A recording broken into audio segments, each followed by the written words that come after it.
Latar belakang dari proyek ini adalah karena adanya masalah di dunia nyata, seperti banyak nih wilayah di Indonesia yang mengalami kekeringan di saat musim kemarau, sehingga akses air bersih ke masyarakat tuh jadi sulit dan sangat terbatas. Masalahnya, distribusi bantuan ini tuh sering terlambat gitu datang ke masyarakat. Selain itu, tidak ada sistem peringatan dini, sehingga pemerintah sulit menentukan mana wilayah yang perlu diprioritaskan untuk dikirimkan bantuan secara cepat dan tepat sasaran. Untuk mengatasi masalah tersebut, saya membuat SDDAB, yaitu sistem berbasis web dan mobile yang bisa memantau kondisi air secara real time dari berbagai wilayah. Nah, sistem ini tuh bisa menentukan mana wilayah yang perlu diprioritaskan untuk dikirimkan bantuan air bersih berdasarkan tingkat kekeringan dan jumlah penduduk, sehingga distribusi air bersih ini bisa dilakukan dengan cepat, terencana, dan tepat sasaran.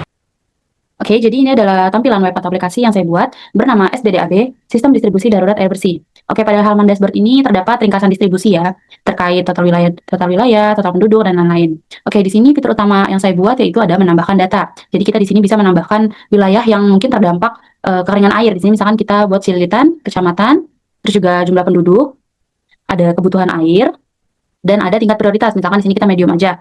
Terus status distribusinya masih menunggu. Nah, di sini ada catatan kondisi wilayah. Di sini opsional ya, bisa diisi atau bisa enggak tergantung dengan kondisi lapangan.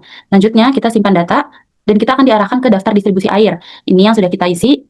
Nah, kalau misalnya kita mau lihat detailnya, kita bisa diklik icon ini dan kita akan diarahkan ke detail wilayah. Nah, di sini juga kita bisa melihat nih, ada banyak ya kelurahan-kelurahan lainnya.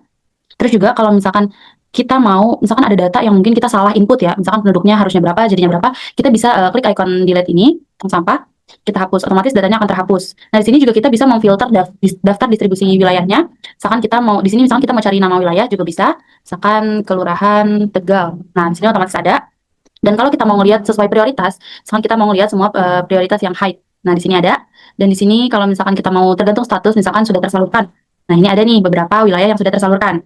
Nah, selanjutnya ini ada prioritas wilayah yang kita bisa lihat langsung. Ini fitur utamanya juga, yang dimana kita bisa melihat wilayah-wilayah mana saja sih yang memiliki prioritas tinggi. Nah, di sini kita bisa lihat ada yang high, medium, dan low. Nah, yang terakhir di sini saya membuat backup dan restore, di mana kalau misalkan jaga-jaga aja ya, misal waktu-waktu datanya ada yang hilang, kita bisa melihat di backupan sini. Misalkan kita mau ini dan ini kita nge-backup setiap hari, setiap pukul 00.00. Dan misalkan kita mau nge-backup, mau lihat yang tanggal 25 Juni, kita bisa klik pulihkan. Kita lihat oke, dan otomatis di dashboard kita menampilkan yang pada tanggal 25 Juni itu, ya. Kalau misalkan kita mau kembali ke data terkini, kita bisa klik di sini, ada kembali ke data terkini. Nah, otomatis ini yang ke data terbaru. Kalau misalkan kita mau lihat yang tadi lagi, tanggal 25 Juninya, kita bisa lihat di backupan lagi, dan dia tidak akan hilang, atau tidak akan terhapus. Jadi kita bisa lihat semua backupan ada di sini. Terus kalau misalkan kita mau buat backupan ya, kita buat backupan sekarang. Nah, di sini akan muncul pada tanggal 1 Juli ya, saya membuat backupan. Dalam pengerjaan proyek ini, saya menggunakan metode Scrum, di mana pekerjaan ini dibagi menjadi beberapa sprint dengan durasi waktu 2 minggu per sprint, lengkap dengan sprint planning, daily stand up, sprint review, dan retrospektif. Pada sprint 1 ini saya membangun fitur inti input dan tampilan data distribusi air. 2 user dengan prioritas tertinggi sudah terselesaikan. Yang pertama, menambahkan data distribusi air, dan yang kedua ada melihat daftar dan ringkasan distribusi. Pada sprint-sprint berikutnya, saya melanjutkan pengembangan fitur lainnya seperti dashboard monitoring, prioritas wilayah, hingga backup dan restore data.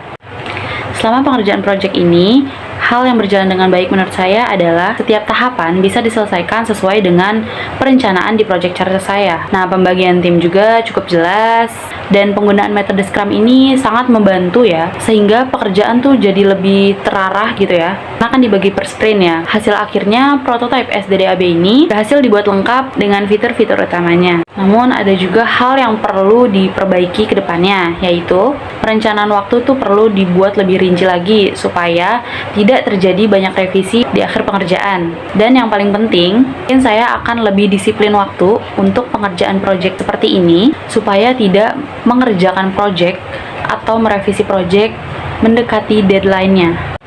Sekian video presentasi dari saya mengenai proyek yang berjudul Sistem Distribusi Darurat Air Bersih. Terima kasih sudah menonton.